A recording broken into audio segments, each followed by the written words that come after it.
Good morning students, Roma Khare here again. Welcome back to my channel. हम start करने जा रहे हैं एक्सरसाइज 2.4 क्वेश्चन नंबर 1। क्वेश्चन कहता है determine which of the following has x+1 as a factor.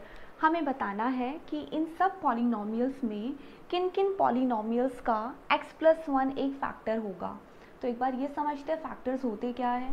Factors मतलब अगर आपने कोई नंबर लिया है 16 लेट्स से आपने नंबर लिया और इसके दो फैक्टर्स आपने कर दिए, एक ले लिया आपने 8 और एक ले लिया 2, तो ये इसके फैक्टर है क्योंकि ये ऐसे नंबर्स हैं जो 16 को पूरी तरह से डिवाइड करते हैं जिनका रिमाइंडर 0 आता है।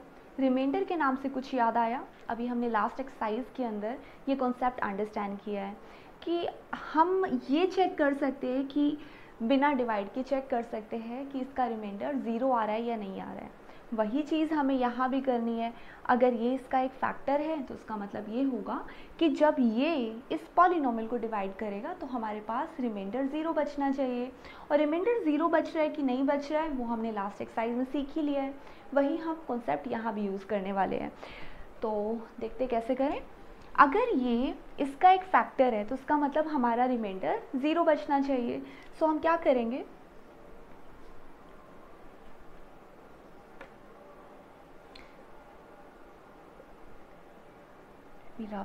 हाँ, x+1 से हम एक 0 ऑब्टेन करेंगे। कैसे 0 ऑब्टेन होगा? x+1 को आप 0 के इक्वल रखिए तो आपके पास x की वैल्यू आ जाएगी -1। ये -1 इस पॉलिनोमियल में रखने पर अगर हमारे पास रिमाइंडर 0 बचता है तो फिर हम कह सकते हैं कि x+1 इसका एक फैक्टर है। अब वो वैल्यू कैसे रखी जाए? पहले पॉलिनोमियल लिखते हैं। पॉलिनोमियल है हमारे पास x³ + x² + x+1।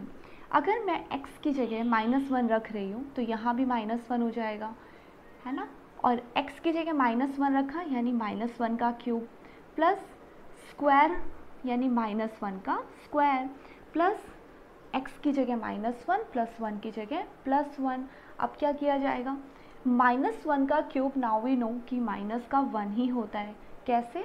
अगर आप -1 को 3 टाइम्स मल्टीप्लाई करेंगे तो आपके पास 1 1 ज़ा 1 1 1 ज़ा 1 1 ही आएगा। ये दो साइन तो एक दूसरे को ख़त्म कर देंगे, लेकिन माइनस का ये जो साइन रहेगा ये हमें पुट करना पड़ेगा। So here we have -1। -1 का अगर स्क्वायर होगा तो आपके पास प्लस का 1 आएगा। अब वो कैसे आएगा? -1 को जब आप -1 से मल्टीप्लाई कर रहे हैं क्योंकि आपको स्क्वायर निकालना है तो 1 1 ज़ा 1 होगा, लेकिन माइनस के साइन कट जाएंगे, प्लस का 1 बचा, यहाँ बचा -1 + 1। अब किन को ऐड करें किन को सब्ट्रैक्ट करें? देखिए -1 + 1 ये 0 हो गए, -1 + 1 ये 0 हो गए, यानी कि आपका पॉलिनोमियल 0 हो जाता है। कब 0 हो जाता है? अगर हमने x+1 को यहाँ पर यूज़ किया और इसका मतलब ये हुआ कि x+1 इसका एक फैक्टर है। Therefore reminder will be 0। यहाँ पर आपको मेंशन करना होगा कि reminder will be 0। Hence x+1 is a factor of, आप लिख देंगे कि x+1 एक फैक्टर है। किसका फैक्टर है? इस पॉलिनोमियल का। तो यहाँ पर आप पॉलिनोमियल px लिख सकते हैं, ठीक है। ये था आपका क्वेश्चन नंबर 1। सिमिलरली हम स्टार्ट करते हैं क्वेश्चन नंबर 2। कैसे करें?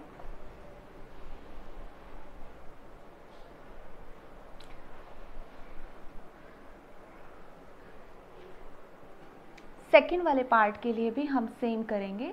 -1 की वैल्यू अब हम यहाँ पुट करने वाले हैं। तो हमारा जो पॉलिनोमियल है वो है x⁴ + x³ x² + x+1। यहाँ रखने से क्या होगा? -1 की पावर 4 हो जाएगी, x रखने से -1 की पावर 3, यहाँ पर -1 के ऊपर स्क्वायर -1 एंड +1। अब ये कैसे सॉल्व होगा? -1 के ऊपर अगर पावर 4 है तो हमारे पास सिर्फ 1 बचेगा। ऐसे इस वाले में आपके पास माइनस का 1 बचेगा। यहाँ पर क्या होगा? यहाँ बचेगा प्लस का 1, यहाँ माइनस का 1 और प्लस का 1। अब क्या होगा? अब ये दोनों 0 हो गए, ये दोनों 0 हो गए, ये एक दूसरे को सब्ट्रैक्ट कर देंगे। आपके पास एक नंबर 1 बच जाएगा, है ना। ये तो कहीं भी सब्ट्रैक्ट नहीं हुआ, डिवाइड नहीं हुआ, तो इसका मतलब हमारा जो पॉलिनोमियल है वो 0 नहीं हुआ, रिमाइंडर बच गया। अब क्योंकि रिमाइंडर बच गया तो आपको मेंशन करना पड़ेगा px is not divisible by x plus 1। Actually divisible तो है, इज़ नॉट कम्प्लीटली डिविजिबल, क्योंकि यहाँ पर रिमाइंडर बच रहा है ना, तो आप मेंशन करेंगे px is not completely divisible by x plus 1, hence x plus 1 is not a factor, जो आपको मेंशन करना पड़ेगा, है ना। तो यहाँ पर हम बड़ा बड़ा आंसर लिख देंगे कि नो, ये इसका एक फैक्टर नहीं है। अब आते हैं थर्ड पार्ट पर। अब एक काम करिए, थर्ड और फोर्थ अपने आप सॉल्व कीजिए, फिर हम लोग आंसर मैच करते हैं, ठीक है। क्योंकि अब आपको पता है कि कॉन्सेप्ट क्या है, कैसे यूज़ होगा। थर्ड भी अपने आप कीजिए और फोर्थ भी अपने आप करिए, क्योंकि जब आप अपने हाथों से करेंगे तो प्रैक्टिस अच्छे से समझ आती है। थर्ड में हम रखने जा रहे हैं फिर से सेम, -1 के ऊपर पावर 4 प्लस 3 x है ना, यानी कि -1 के ऊपर क्यूब प्लस 3 एक्स स्क्वायर, यानी कि -1 के ऊपर आपने रखा स्क्वायर, प्लस में -1 प्लस 1। अब ये कैसे सॉल्व होगा, -1 रेज टू दी पावर 4, यानी कि आपके पास बचा 1 प्लस 3 -1 की क्यूब, यानी कि आपके पास -1 आया। -1 और 3 जब मल्टीप्लाई होंगे तो आपके पास माइनस का 3 आएगा, राइट। -1 का स्क्वायर आपके पास हुआ 1, 1 और 3 मल्टीप्लाई हुए तो आपके पास आया 3। यहाँ क्या करें, -1 और +1, तो यानी कि ये बचा -1 प्लस 1, या मैंने थोड़ा शॉर्ट में किया है क्योंकि अब आपको आता है। -3 प्लस 3 ये ख़त्म हो गए, एक दूसरे को 0 कर रहे हैं, 1 में से 1 सब्ट्रैक्ट हो जाएगा, 0 हो जाएगा, आपके पास बचेगा 1। अब क्योंकि रिमाइंडर हमारे पास बचा तो फिर हम कह सकते हैं कि तब तो ये इसका फैक्टर हो ही नहीं सकता, तो आप यहाँ मेंशन कर देंगे no, x plus 1 is not a factor of the given polynomial, right। अब स्टार्ट करें फोर्थ नंबर। आई होप आपका भी सेम आंसर आया है। चलिए फोर्थ देखते हैं, अब फोर्थ कैसे होगा।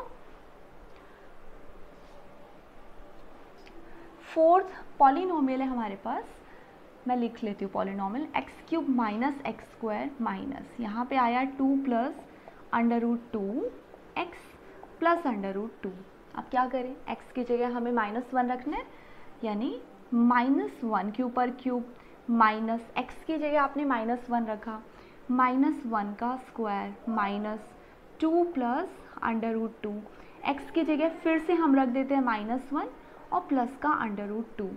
अब सॉल्व करने पर देखते हैं क्या वैल्यूज़ बचती है।